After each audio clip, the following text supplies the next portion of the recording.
I bang, zaczynamy kolejny dzień. Tym razem nadaję do Was z Panamy, a to jest 100 dni dookoła świata. I dzisiaj wyruszamy Panama bez planu, a to jest mój ziomal brat z Teksasu. Alright? Con mucho gusto. Let's Viva keep rolling. Panama. Panama no plan today. Let's keep rolling. Caminando.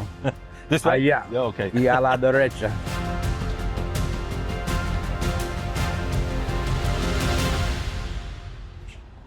Pierwsze, co w tym kraju się tak rzuca mi bezpośrednio na czoło, to jest, słuchajcie, pot.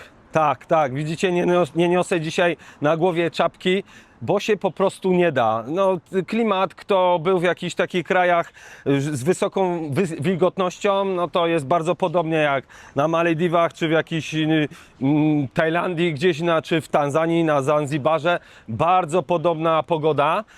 Ja to odbieram dosyć, no jako Polak, dosyć mocno i no nie jest to zbytnio komfortowe, ale trzeba przywyknąć do tych różnych warunków. Temperatura jest moim zdaniem gdzieś około 28 stopni, ale ta wilgotność daje mocno popalić. W hostelu idzie cały czas klimatyzacja w nocy, więc jest bardzo przyjemnie, śpi się tylko pod prześcieradłem. No i to nie jest dla każdego, bo dużo ludzi mówi, a poleciałbym na Karaiby, albo to, albo tu, po czym no, kilka osób znam poleciało w różne takie miejsca z dużą wilgotnością i nie mogli powietrza złapać i się źle czuli, bo sprawa wygląda tak, że człowiek bierze prysznic, nie zdąży się wytrzeć i już jest spocony. Tu miało być niby biednie, a tutaj kurczę taki mini Dubaj. Brat mnie prowadzi dzisiaj drogą, też ma wolny, że tak powiem, dzień. Mówi, że nie lubi kamery, ale dał się namówić, żebym przyczepił mu mikrofon. Za chwilę Was na pewno uraczy jakąś fajną historyjką, swoim świetnym teksańskim akcentem. No i ciśniemy tutaj przez Panamę. Kompletnie nie spodziewałem się, co nastąpi, a takie historie, czyli bez planu, najlepiej wchodzą, bo człowiek nie jest napięty, nie wie, co się wydarzy. No i cóż, no i trzeba czekać tylko na jakąś za chwilę przygodę. Gdzie? There? Okay. It's very close. Look, there's the ocean right there. All right. No The far. bridge is going to be amazing for that. There's ocean, yeah? Right there. And the bridge, All right. you'll love it. All You'll right. love it. Zobaczcie, jakby ktoś pomyślał, że to jest jakaś tutaj bieda czy coś w Panamie. No nic takiego. Oh no, we can cross right here.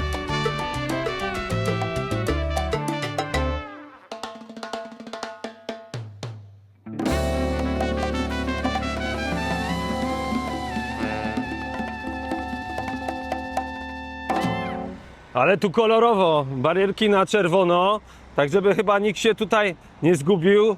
Drzewa przycięte, jak jakieś stoliki dla Goliata. Wszystko tutaj tak jest dosyć sterylne, podoba mi się.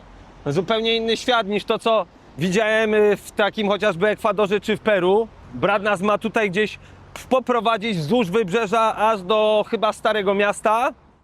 Człowiek sobie idzie i nie zdaje sobie sprawy, ile tutaj statków przepływa dziennie.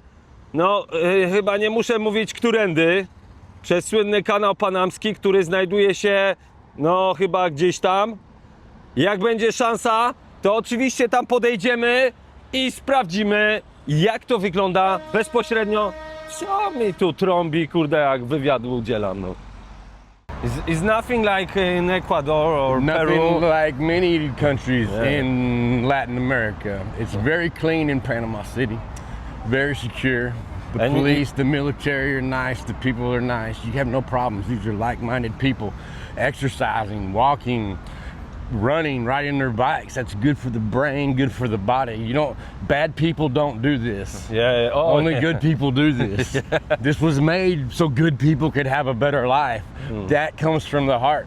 So respect for Panama. But so many people told me that it's so dangerous. That's what the TV wants you to believe, so you stay in your house and you don't find out the truth.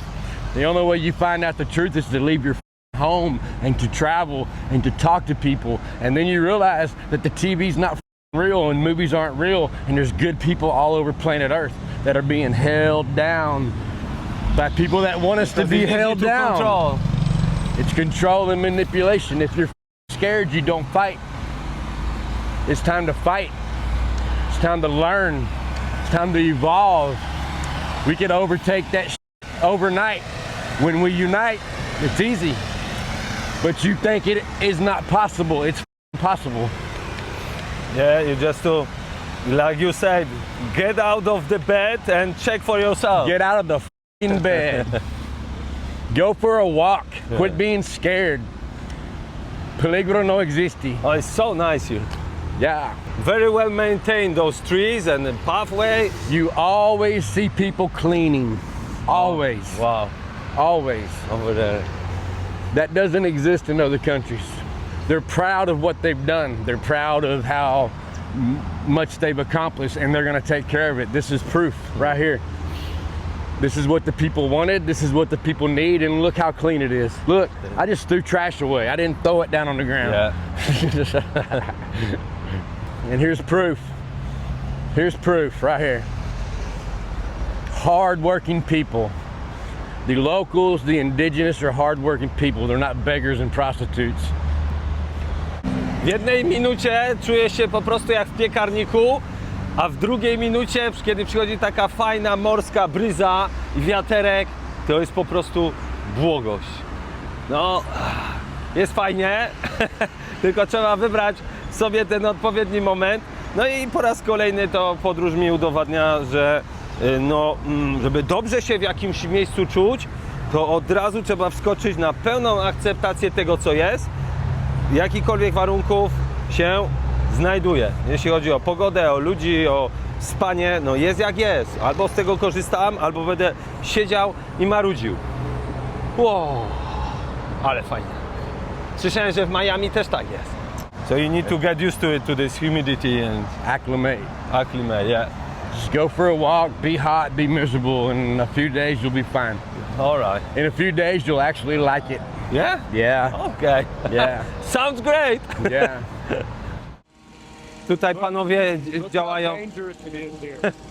Very dangerous. Wszyscy na rowerkach z pieskami, scaffolding przycinają, jest nawet health and safety.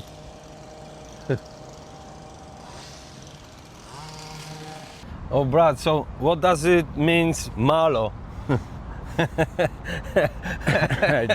You knew I'm going to ask you because your nickname is Gringo Malo. It depends on who's asking. All right. If you're a bad person, it means I'm gonna be worse. Okay. But if you're a good person, it's just a joke, and I'm here to protect you. All right. Yeah. It started out as a joke in Costa Rica, and then it evolved into its own entity. All right. So when necessary, I use it as a tool to scare away people who think they're tough. Because all I got to do is point to it, make you them have read a it. tattoo? Or- Yeah, Gringo Malo. So I point to it, tell them to read it, and I say, you don't want this, and then they leave. So I don't have to fight anymore. I don't have to get hurt. I just have to say a few words, point to the tattoo, and they figure the fucking. All right. So what that would mean in English? Bad gringo. Bad Gringo. All Yeah. right. Because the word gringo is actually derogatory. It's racist. It's similar to the word nigger, black Is person, it? or for Mexican, or Speak chicken, right? yeah. There's lots of different slang words for racist people, but gringo originally meant verde ear because the uniform of the military is green, so it's green verde ear go green go. No, it's gringo. It's green verde ear. We don't want you here. Oh, We don't like you. We don't want you here. We don't need you. Get the country. So when they call people gringos, it's not because they like you. It's because they hate you. So I don't like being called gringo. But if you call me Gringo Malo, Gringo Bueno, Gringo Bravo, Gringo Loco, it's okay because it's funny. Okay. But So it's not nothing nice. no, No. It's like I went to Africa and everyone calls me Muzungu. That's not- But they call this. They just say this is not racist. This is just you are a white person. That's it. it's right. If it wasn't racist, they wouldn't need a word to describe you. You'd Okay. be a human. Yeah, yeah, yeah.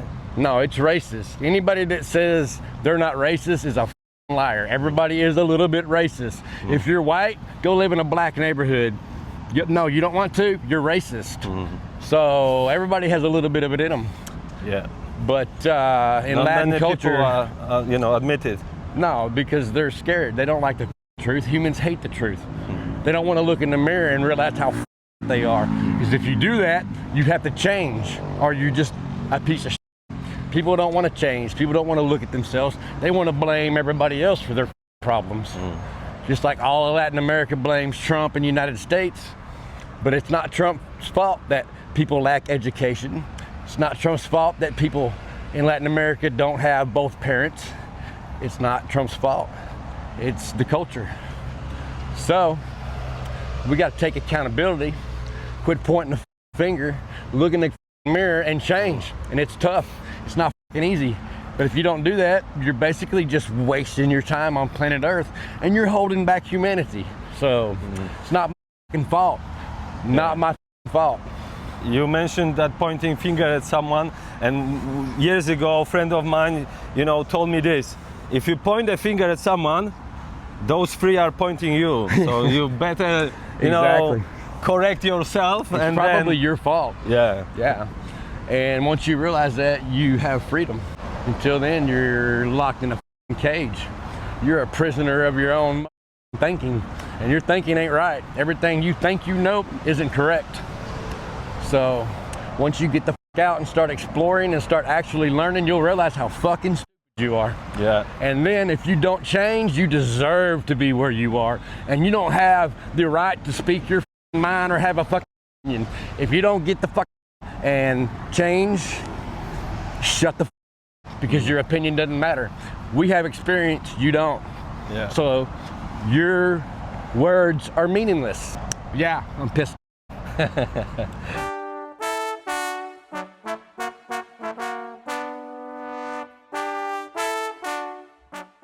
Jest magnesik dla Ali. Za bardzo nie zbieram więcej, bo bym chyba w bagażu miał po prostu plus 15 kg. Miało być $3, skończyło się na 2, więc po dzisiejszej cenie dolara, ale teraz jest gorąco. 7 zł. Good price.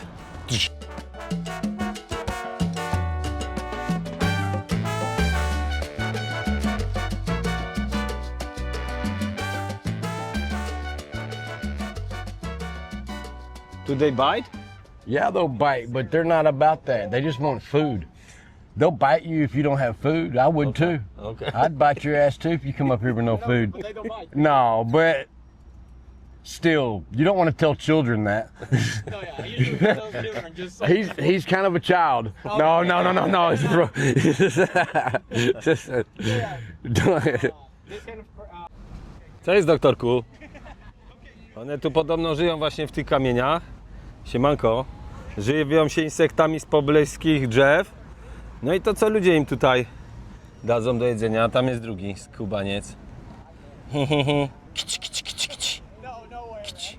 Nie reaguje. Do rakuna! Do rakuna!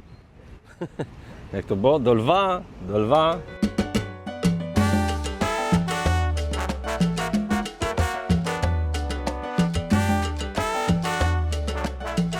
Ale dostałem drinka. America, bro.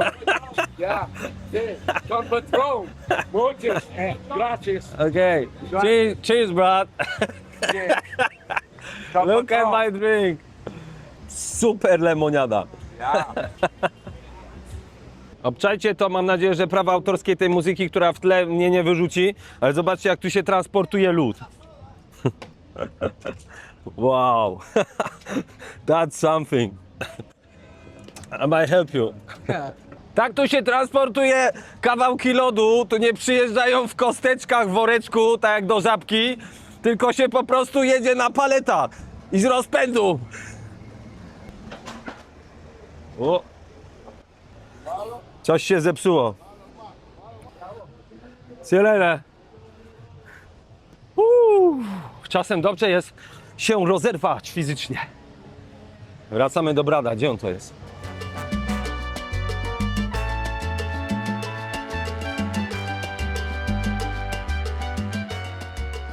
Przed chwilą gościu mnie tutaj powiedział, że lemoniada kosztuje $1, nie będę się wykłócał, $1,35, tak jak piwo, a teraz wyskoczył, że 5,30.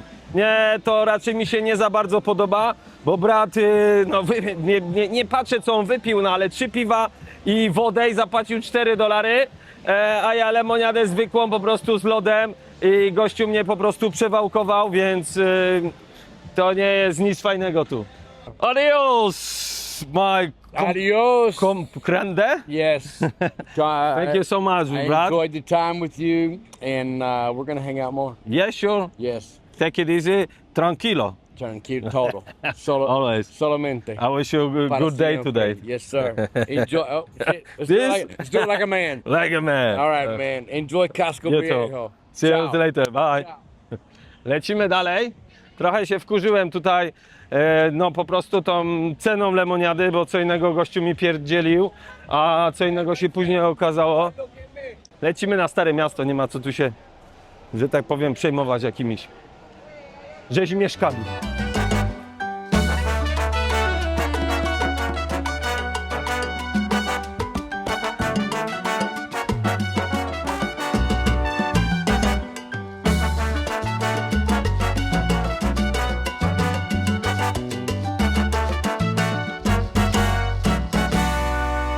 Nie ma w ogóle przejścia dla pieszych, a chcemy iść tam. No nic. Jak zwykle na lekkim przypale trzeba przebiec. Dobra, lecimy tu i lecimy tu. Może nikt mnie nie zatrzyma, nikt mnie nie rozwali. Pora rzucić kilkoma ciekawostkami, niczym Karol Strasburger w Familiadzie, ale nie będą one aż tak suche. Jeśli chodzi o wilgotność tutaj, to padają tutaj największe krople deszczu na świecie. Niektóre są blisko centymetr, mają blisko centymetr średnicy. Kurde, no to praktycznie tak jak prawie cały palec. Panama to jedyne miejsce na świecie, gdzie Pacyfik leży na wschód od Atlantyku. Tak, bo kraj jest w tym kształcie i Pacyfik jest bardziej wysunięty na wschód, a Ocean Atlantycki na zachód. Nigdzie indziej na świecie nie ma takiej anomalii. To jedna rzecz, a druga to też jest jedno z nielicznych miejsc, gdzie przepływa się z jednego oceanu na drugi na takim krótkim odcinku. No ale to pewnie każdy słyszał, że to chodzi o kanał panamski. W najwęższym punkcie jest to odległość tylko 80 km. No tylko albo aż, no ale musieli to wszystko przekopać.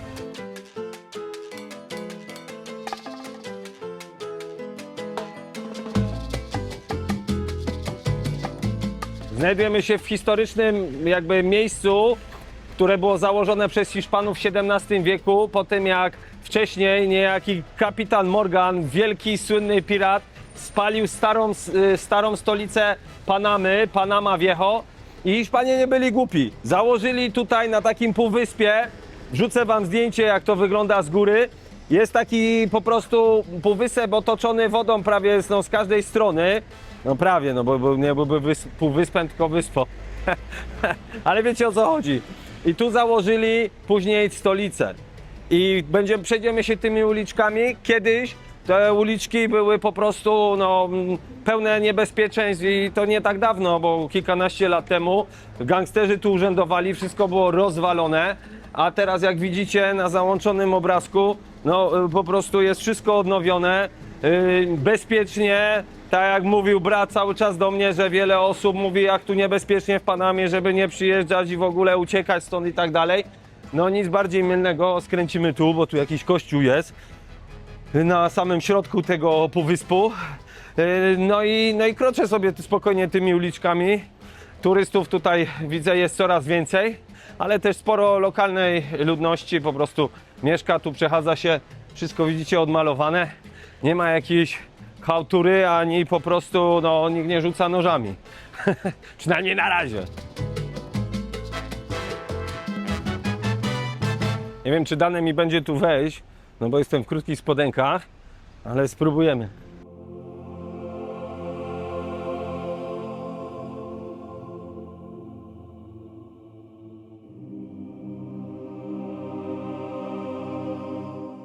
można tutaj się przejść, tu nawet jest wystawa, jak Panama powstawała, w którym wieku. Mi się to, wiecie co, zawsze mi się kojarzą takie Karaiby, no z piratami, chociaż nie oglądałem filmu Piraci z Karaibów, ale no jak za mało lata sporo czytałem na ten temat i pamiętam moją ekscytację. O, gościu tu w ogóle leży, co to jest? Jakaś historyjka pewnie do tego. Aha, myślałem, że naprawdę. No, nie sypnę wam teraz tu jakimiś danymi datami, ale chodzi mi o takie poczucie, żebyś poczuł, jak poczuła, jak kiedyś była taka właśnie ekscytacja, ja to zawsze porównuję do tego oczekiwania na Mikołaja. I pamiętam Piraci to i ten statyki karaibskie, jeszcze tam jakieś gry komputerowe wchodziły w to i opowieści i czytałem jakieś tam książki. Zawsze mnie to ekscytowało. No i tu jest taka namiastka tego miejsca, że tutaj urzędowali właśnie piraci. Historia z tym dzieckiem Cristero był po prostu, w skrócie wam powiem, 100 lat temu blisko, w 1928 były tu jakieś po prostu rebelie i on stał po prostu sztywno co do swojej religii i został po prostu zabity. W 2005 papież Benedykt zaczął jakby jego kanonizację, a później, 10 lat później papież Franciszek go kanonizował. No i tutaj jest jakby upamiętnienie tego młodego chłopaka, który stał mocno w swojej wierze. Polski akcent. Na tym krześle siedział Jan Paweł II w 1983 roku, kiedy odwiedził Panamę.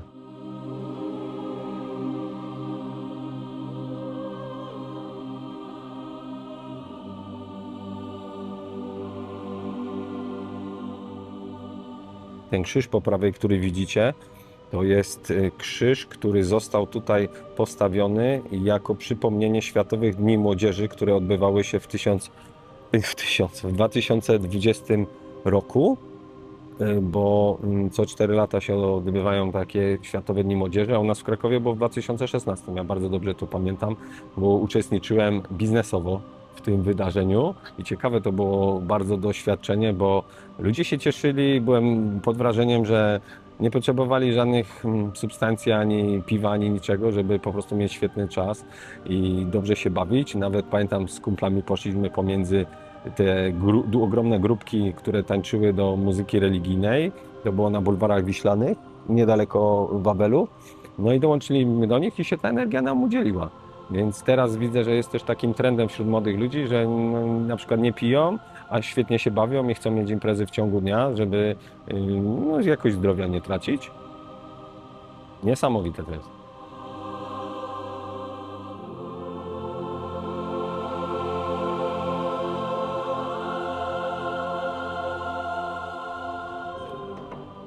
O! Będę nie wyjdę. Muszę z powrotem tam dźwigać. Ja to zawsze gdzieś się napatoczę.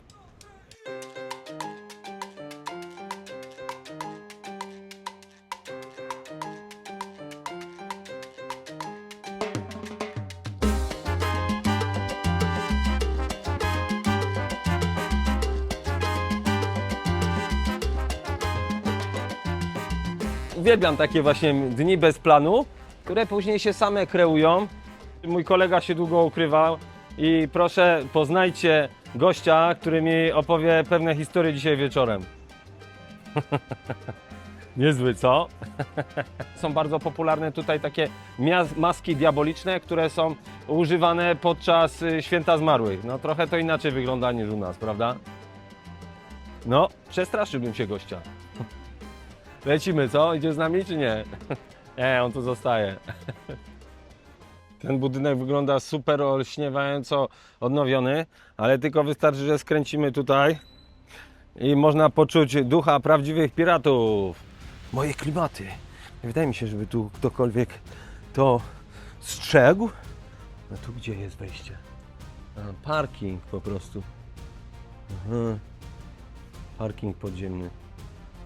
No, tutaj jakiś pan, ewentualnie Janusz, stacjonowałby, ale raczej mi się wydaje, że te mury, przynajmniej te, to pamiętają XVII wiek bardziej.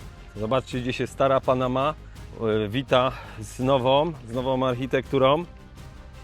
I śmieci jak to śmieci, no plastik jest dookoła świata wyrzucany gdzieś, więc naprawdę no, nie jest tak tragicznie jak w Pakistanie czy w Indiach na plaży, no ale też jest niefajnie, prawda?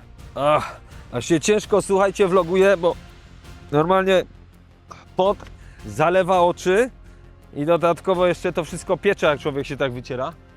No ale jest wojna, są straty, nie? Ta woda to przypływa czy odpływa?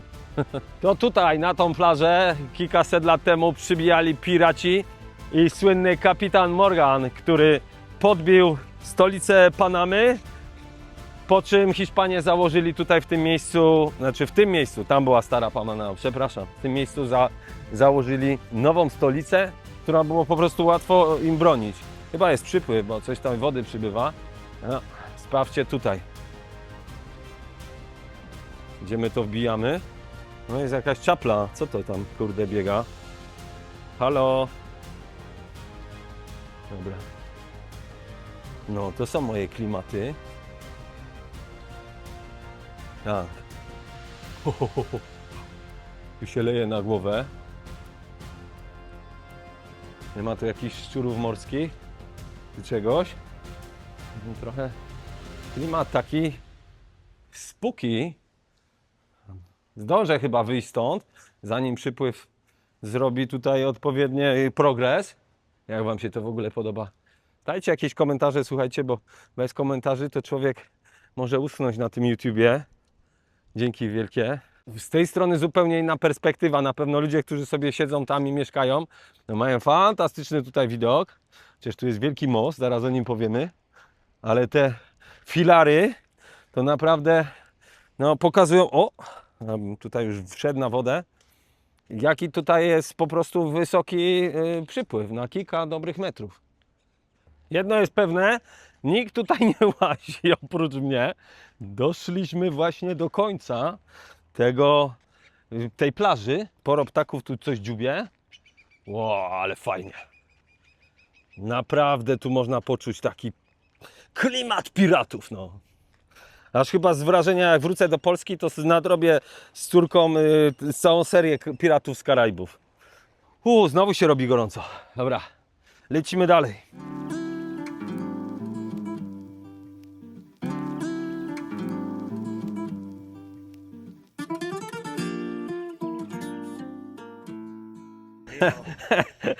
Nie mogę się przestać śmiać, słuchajcie, bo to jest pan Dominik z Alaski, który przed chwilą żeśmy się po prostu tu niby tak przypadkowo spotkali na ulicy i zaczęliśmy rozmawiać. Pan mnie zaszczepił po prostu taką wielką pasją do łowienia ryb. Pokazał mi właśnie jak na Alasce, jakie są po prostu ryby, to się w głowie nie mieści. I Dominik jedzie do Brazylii, jest ustawiony tam na jakiś taki big fishing adventure w Amazonii i po prostu no, pokazał mi też zdjęcia, co będzie próbował załapać. Nie jestem jakimś rybakiem, nie wiem, czy by mnie to aż tak kręciło, ale wiem, co poczułem, on mi to przekazał, taką jedną wielką pasję, którą w sobie ma właśnie do tego, więc jeżeli cokolwiek masz w sobie, nieważne, czy to jest szydełkowanie, łowienie ryb, czy skakanie na skakance, po prostu działaj i odszukaj radość do życia w tym. Thank you so much, sir. You bet. You I bet. wish you all the best and at least one this big Amazona fish that you... One big Amazonian fish. Yeah. And peace to all your viewers. Thank you so much. All right. All the best. Yeah, you bet, mijo. Have a great day. You too, bye. No właśnie, o to chodzi. On się tu śpieszy. Nie wiem, czy będzie zjeżdżał na tym longboardzie. Ale doszliśmy już na sam koniec tego cyklu. Zobaczcie, jaki odpływ. Jakie kolory. No trochę kapie mi z czoła, ale nieważne.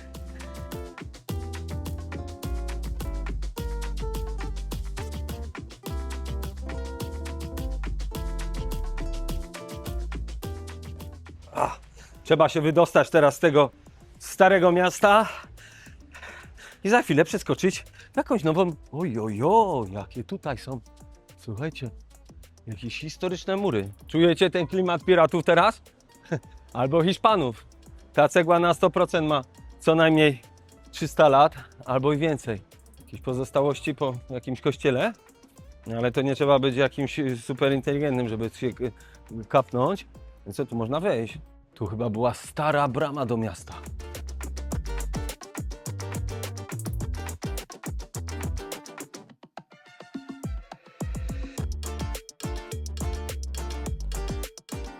I co tu wyczytałem? Że to jest kościół świętego Dominika. A jak miał ten pan na imię przed chwilą z Alaski? Dominik. Nie wiem, czy był święty, ale zaraził mnie po prostu taką energią, pomimo tego żaru. Swoją pasją ja go pokazywał i ja mam zawsze coś takiego, że jak ktoś mi coś opowiada, to staram się jakby wsłuchać w jego historię, bo chcę się czymś mocno podzielić. Oczywiście wiadomo, no nie polega to na tym, żeby godzinami tam kogoś słuchać, bo on też się zdał sobie sprawę, tam po paru minutach powiedział, o już cię puszczę. A ja mówię, nie, proszę kontynuować, pokazał mi wszystkie te ryby, które łowił, które chce złowić w przyszłości, ale to są szczegóły. Chodziło głównie o to, żeby się podzielił po prostu tym, co kocha robić. Przechodzę obok tych sklepów, to słuchajcie, tak bucha, takie zimne, fajne powietrze, bo każdy sklep tutaj ma takie wielkie klimatyzatory, jak rzuciłem tam okiem, że no po prostu wypełniają czasem cały sufit. No ale nie ma co się dziwić, bo jednak tutaj ta wilgotność, no zobaczcie cały czas na moje czoło. No dobija. Weszliśmy teraz tutaj w jakąś taką no, poważnie opuszczoną dzielnicę. A mnie gość powitał, witamy w Panamie i tak dalej, pyta się czy z YouTube'a, ja mówię, że dopiero zaczynam. Trzeba tak zawsze mówić. Parę ulic tylko przeszliśmy i tutaj jakieś kurde zasieki, wozy, odrapane budynki, zamurowane w ogóle drzwi. Tak jak wcześniej wspominałem, ta dzielnica była bardzo niebezpieczna. No i to charakterystyczne, zobaczcie jakie tutaj są strzechy. Jak to się jeszcze trzyma kupy i te charakterystyczne to pranie, które jest wywieszone. Tu mega bogato, a tutaj no taka ruina. Ale klimatyczne, mi się to podoba. Jak zwykle, ja nie komentuję, czy to jest fajnie, nie fajnie. Chociaż powiem tak, no trochę moczem zalatuje. Ale ktoś tam mieszka. No bo pranie jest wywieszone. Tutaj też są takie uliczki. No, zobaczcie, bez okien. Małe domki, duże domki.